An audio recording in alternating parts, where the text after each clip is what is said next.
Las naciones que van a ser enemigas de Israel son asignadas, repartidas, es el lenguaje de Deuteronomio, a otros dioses. Es el marco inicial de lo que consideraríamos como la guerra espiritual. Si tomamos como cierto lo que dice Mike Heiser en este video, la política, las naciones del mundo tienen que ser vistas no desde un orden natural, sino desde un orden sobrenatural. Hay poderes y principados que están moviendo los siglos y dando forma a los grandes acontecimientos de nuestro tiempo. Si pensamos que solo hay humanos decidiendo esto, bueno, al parecer Mike Heiser nos diría, nos estamos quedando cortos. Pero bueno, vamos. Has preguntado, bueno, estoy leyendo Génesis y parece que todos saben quién es el Dios verdadero, y luego llegas a esto de Babel y es como si nadie supiera quién es. Y mira, los padres de Abraham son idólatras. Sabes, eso lo descubrimos en el libro de Josué. ¿De dónde vino la idolatría? ¿Cómo es que están adorando a otros dioses si todos conocían al único Dios verdadero? ¿De dónde salió esto de Babel? Proviene de este incidente. Dios asigna. ¿Recuerdas Deuteronomio 4? Leímos eso. Elohim que él había asignado a las otras naciones. ¿Recuerdas ese lenguaje? Lo buscamos. Dios asigna a cada nación a otros miembros de la hueste celestial. Ahora, el plan es, de nuevo, estoy omitiendo mucho aquí porque normalmente hago esto en 30 horas. El plan es que se supone que ellos sean sustitutos. Se supone que ellos mantengan a la gente en el camino correcto, mantengan vivo el conocimiento del Dios verdadero, traten bien a su pueblo, pero no voy a tener una relación con ustedes. Ustedes están bajo juicio, están bajo castigo. Aún así, sigo interesado en ustedes porque, ¿qué sucede después en la historia bíblica? Dios se divorcia de la humanidad. He terminado. Ya estoy harto. Voy a separarlos. Voy a asignarles a otros dioses y básicamente les estoy asignando esos dioses a ustedes y vamos a ver cómo resulta eso. ¿No quieren que yo sea su Dios? Bueno, probemos con otra cosa. Mientras tanto, voy a ir a Or, voy a elegir a este tipo, Abraham, y voy a empezar de nuevo.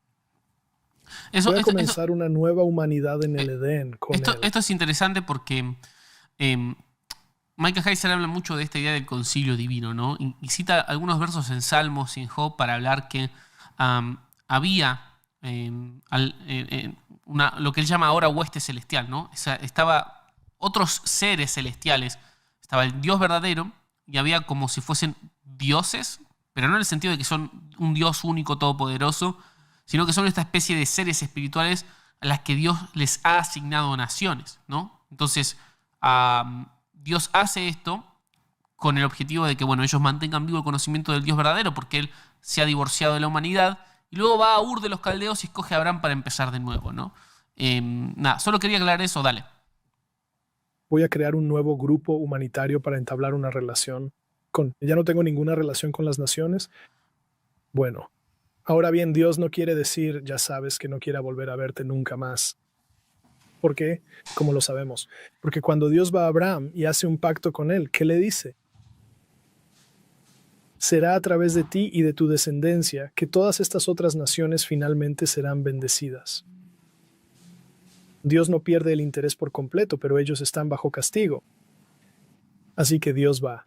Mira, Deuteronomio 32 ahora, Israel es la porción de Yahvé. He terminado con todos los demás.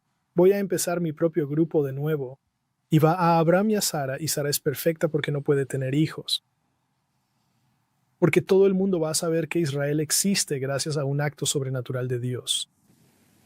Mm, Voy a hacer de ellos un reino de sacerdotes. Esto es lenguaje del Éxodo. Ellos me van a representar ante el resto de las naciones. Y en algún momento las naciones serán traídas de vuelta a la familia.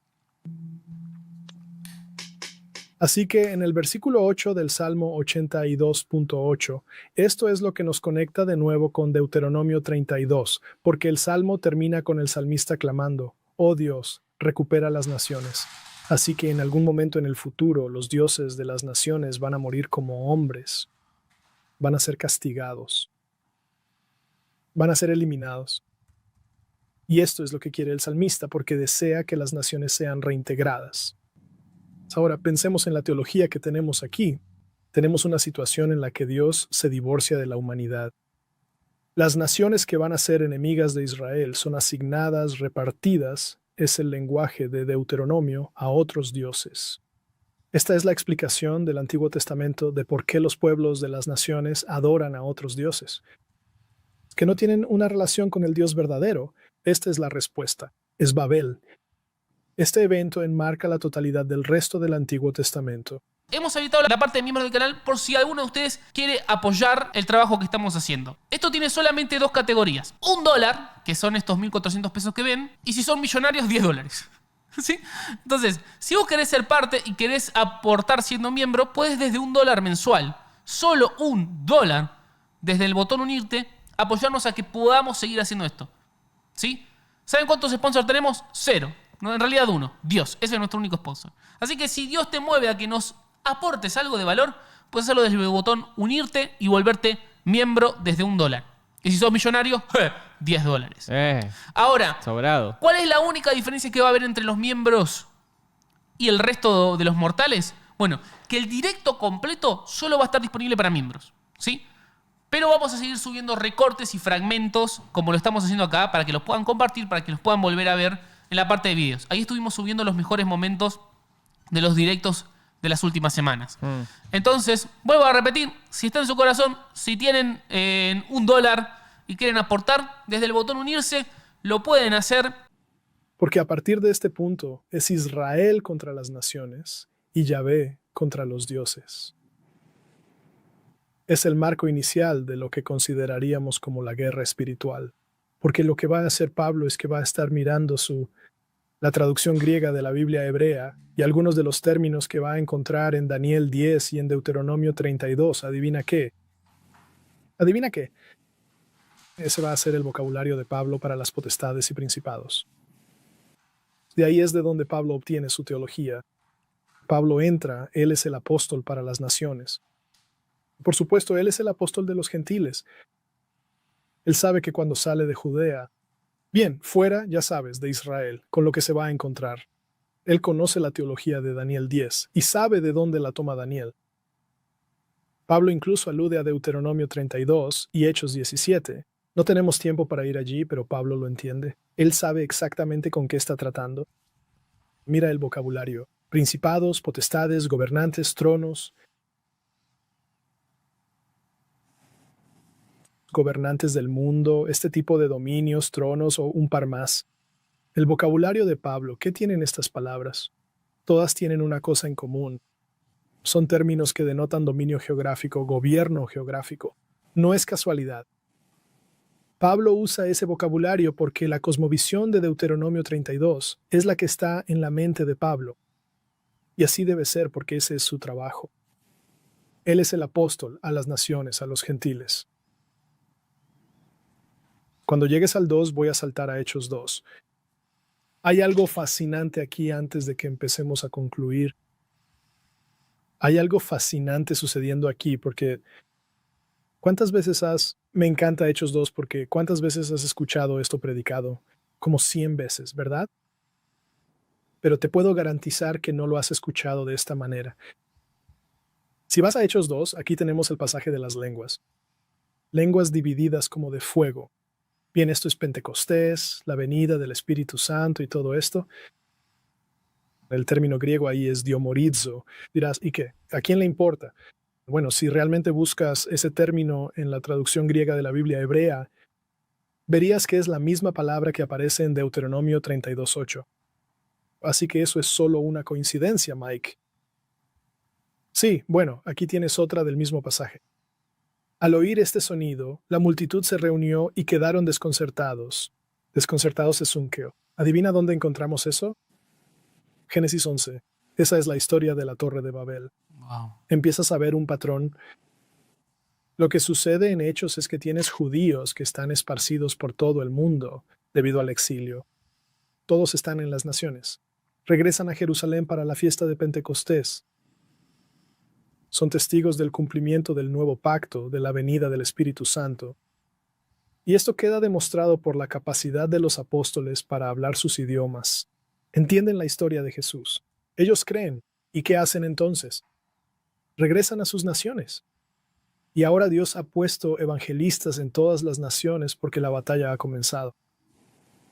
Muy bien. ahora que tenemos la resurrección y la ascensión de Cristo, el nuevo pacto siendo inaugurado y cumplido, ahora es momento de sacar a la gente de las naciones y traerlas de vuelta a la familia de Dios. Todo esto es una imagen coherente. Si miras un mapa, aquí están los nombres de los lugares en Hechos capítulo 2. Notarías que si trazas una línea, volvamos a la primera diapositiva, notarás justo aquí están Grecia e Italia, ¿de acuerdo? Solo para que te ubiques, el Mar Negro y por supuesto aquí es donde está Israel. Si comparas esa distribución geográfica, no los nombres, ¿no?, sino la distribución, con las naciones de Génesis 10, las naciones que fueron desheredadas cubren las mismas regiones geográficas. Y en Unseen Realm lo que hago es decir, bueno, veamos la lista de Hechos 2. Comienza en el este y se mueve hacia el oeste. Cuando llega al Mediterráneo, se divide hacia el norte y hacia el sur. Lo que está haciendo esto, lo que hace la lista en Hechos capítulo 2 de los grupos de personas allí, es decir, mira, donde sea, es para el judío primero y también para el gentil. Vamos a comenzar con la presencia judía en el este. ¿Por qué están en el este? Esther, el libro de Esther, el exilio, de acuerdo, Babilonia, Persia, y luego empiezan a moverse hacia el oeste. Cada lugar que está asociado con el Israel bíblico finalmente escuchará el Evangelio primero. Y a medida que avanzas en el libro de los Hechos vas a ver dos patrones. Vas a ver primero al judío, todos los lugares asociados con israelitas judíos, y luego vas a ver una transición hacia los gentiles. Y cuando llegas a la transición hacia los gentiles, te vas a dar cuenta de que si pusiera esto en un mapa y lo comparara con Génesis 10, geográficamente, toda la lista de Génesis 10 está cubierta por el Evangelio en el libro de los Hechos, excepto por un lugar. Vamos a llegar a eso en un momento. Pero si miras el desarrollo del libro de los Hechos, seréis mis testigos en Jerusalén, Judea, Samaria y hasta lo último de la tierra, ¿de acuerdo? Ese es el plan. Recorres el libro de los Hechos y se menciona Samaria. No estaba en la lista de Hechos 2. No había nadie de Samaria en Pentecostés. Bueno, bien. Vamos a enviar a alguien a Samaria, Felipe, para asegurarnos de que alguien lleve el Evangelio allí. Y ese es el eunuco etíope. Él se lo lleva de vuelta a África. Ellos reciben el Evangelio. Me refiero a todos estos lugares. Azoto. ¿De dónde arranca el espíritu? Él rescata a Felipe después del encuentro con el eunuco etíope y lo envía, lo deja en Azoto. ¿Qué es eso? Es territorio filisteo. Si miras la extensión del reino bajo David y Salomón, es como el único lugar que su imperio no cubría. Esto es una narración inteligente, del reverso de lo que sucedió con las naciones. Y cuando llegas a Pablo, sabes, Pablo se sube, ya sabes, está encadenado camino a Roma y tiene esta obsesión con llegar a España, que le gusta la comida. ¿Sabes a lo que me refiero? Tarsis. Quiere llegar a España. Para nosotros es como algo sin importancia. Espero verlos de paso mientras voy a España. Por lo tanto, cuando haya terminado esto y les haya entregado lo que se ha recogido, partiré hacia España pasando por donde ustedes están. Él les está diciendo a los romanos, miren, voy a llegar a Roma porque tengo que apelar al César y estoy encadenado. Pero ¿sabes qué? Pablo simplemente dice, no me voy a quedar allí, no voy a estar allí. ¿Cómo lo sabe? Él cree que no va a terminar. Su vida no va a terminar en Roma porque tiene que llegar a España. Así que ustedes son una estación de paso, no puedo esperar a verlos, pero voy de camino a España. ¿Cuál es el gran asunto con España? Mira el mapa. Esto es España para nosotros ahora. En el mundo antiguo era Tarsis. Es el último nombre de Génesis 10 que no ha sido alcanzado por el Evangelio en el libro de los Hechos. Wow. Bien, Pablo cree que su vida no terminará. No terminará hasta que haya llevado el Evangelio a cada lugar que fue desheredado en Babel. Por eso quiere llegar a España, porque si no llego a España, no hice el trabajo. Y sé que voy a llegar porque Dios me llamó a hacer esto. Así que nos vemos en mi camino a España. De nuevo, hay estas pequeñas cosas, pero ya sabes, ¿por qué preocuparse? Y otra vez, solo voy a resumir aquí. Sabes, me gusta llevar a la gente a Juan 1:12, ya sabes, a todos los que creyeron en él. A ellos les dio autoridad para ser hechos hijos de Dios. 1 Juan 3, ya sabes, somos hijos de Dios, vamos a ser como Jesús. Ya sabes, estos diferentes pasajes. ¿Te das cuenta, sabes, por qué es importante tener, ya sabes, una cosmovisión del consejo divino, la cosmovisión de Deuteronomio 32 en tu mente? De nuevo, yo no pensaba que fuera importante en absoluto. Esto no es una exageración, solo voy a decir esto. Para cuando llegué al trabajo doctoral, había tenido 60 minutos, no una hora de reloj, como una hora de crédito, sino una hora de reloj. Había tenido 60 minutos sobre angelología y demonología en 15 años de trabajo. Ahora, cuando eso te pasa, piensas que no puede ser importante. Te voy a decir que sí lo es. Aquí tienes solo una observación de 1, Juan 3 y Juan 1. Si vuelves al Antiguo Testamento, ¿quiénes son los santos? Abrumadoramente, como el 98% de las veces, son miembros de la hueste celestial, el consejo divino. En el Nuevo Testamento, los santos, tu Biblia en inglés dirá saints. Ese título nunca se usa para la hueste celestial, los ángeles. Solo se usa para ti, para los creyentes. Wow. ¿Por qué el cambio? Porque nosotros somos los nuevos hijos e hijas de Dios. Wow. Vamos a reemplazar lo que se perdió en todas estas rebeliones, tanto en la tierra como, en última instancia, en el cielo o en la nueva tierra, el nuevo Edén. Vas a Hebreos 2, donde está el pasaje en el que Jesús no se avergüenza de llamarnos hermanos, familia. ¿Dónde ocurre esa escena? Si vas y lees el pasaje, delante de la congregación, delante del consejo, está justo ahí en el texto. Es Pablo increíble, en nunca 1 había Corintios reparado en eso, es 6 verdad. les dice a los corintios que básicamente están haciendo todo mal. Les dice, miren, ¿pueden dejar de llevarse unos a otros a los tribunales? ¿No saben que van a gobernar, a juzgar a los ángeles? Aquí tienen un reto. Vayan y busquen un comentario bíblico y encuentren a alguien que tenga alguna idea de lo que eso significa. Y no estoy exagerando. Tengo muchos comentarios bíblicos porque trabajé en Logos y ni uno solo de ellos entiende ese versículo. Simplemente se rinden, se dan por vencidos. Puede que tenga algo que ver con, ya sabes, ángeles o algo así. Bueno, no es ninguna sorpresa, eso es lo que dice, ¿verdad? Lo que significa es, ¿cómo vamos a juzgar a los ángeles? Si sigues leyendo Apocalipsis 2, Apocalipsis 3, en el Nuevo Edén, se nos pone sobre las naciones. Al que venciere, lo pondré sobre las naciones. Así que al que venciere, le permitiré sentarse en mi trono y gobernar las naciones. ¿Quién gobierna las naciones ahora? Los dioses caídos, las potestades, los principados, los hijos rebeldes de Dios. ¿Quién llega a reemplazarlos? Wow. ¿Quién los juzga? ¿Quién finalmente los gobernará, desplazará y reemplazará? Eso seríamos nosotros. Esto no es una frase al azar. En Pablo, ¿no saben que van a gobernar sobre ángeles? Que juzgarán a ángeles. Nosotros tenemos un rango superior al de ellos. Ni siquiera hemos hablado de la estructura del consejo divino.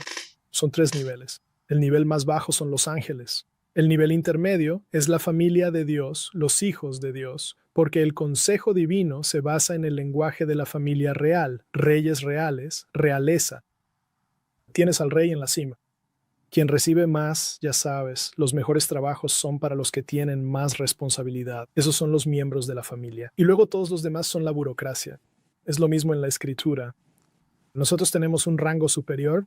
Bien, nosotros reemplazamos y tenemos un rango superior al final de los tiempos. Ahora, hay mucho más que podríamos decir sobre esto, pero voy a terminar con esto. Lo realmente interesante es cuando vas al Nuevo Testamento y miras los pasajes que hablan sobre la resurrección y la ascensión de Jesús, que suele ser una idea secundaria, pero en realidad es muy importante, la ascensión. 5 o 6 veces Pablo equipara la resurrección o la ascensión con la derrota, la desaparición, la anulación, el despojo.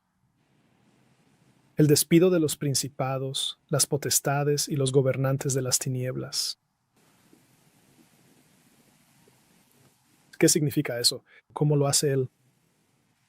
Básicamente lo que está diciendo es que, mira, cuando Cristo resucitó de entre los muertos y ascendió, ¿qué es la ascensión? Él asciende a la diestra de Dios.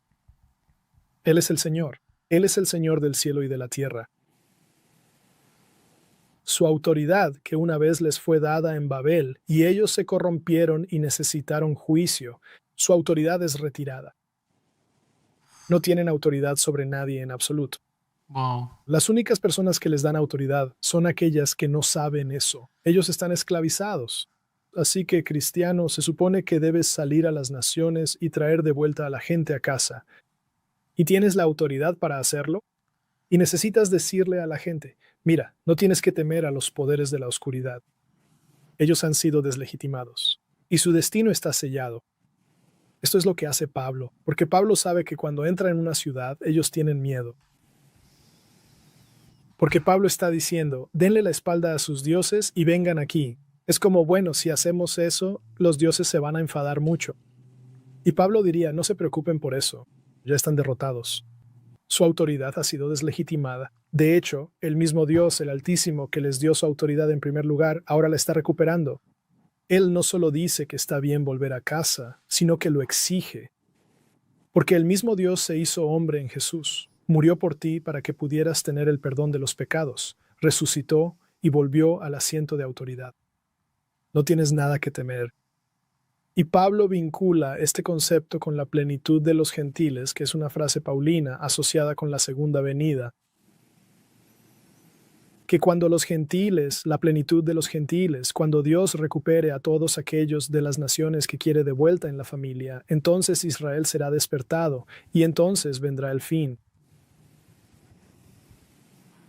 Esa es la teología del Nuevo Testamento en pocas palabras. Esto es absolutamente increíble. Es increíble. Los poderes que existen solo... Verdaderamente impresionante. Lo que dice Michael Heiser es realmente... O sea, yo ya había conocido el concepto del concilio divino y de cómo Dios quería formar una gran familia, y esa familia, estos dioses, estos miembros del consejo fueron asignados a naciones, se corrompieron y esta rebelión hizo que él arme una familia a través de Abraham y que tenga como su porción en las naciones. Pero nunca había visto cómo todo el lenguaje del Nuevo Testamento refiere a que nosotros ahora somos hijos de Dios. Entonces esos hijos de Dios ya fueron quitados porque nosotros estamos. Nosotros juzgaremos a los ángeles porque como ellos estamos por encima de los ángeles en el rango, somos parte de la familia, y que además de todo nosotros tendremos por herencia a las naciones, porque todo el tiempo está refiriendo a ese concepto.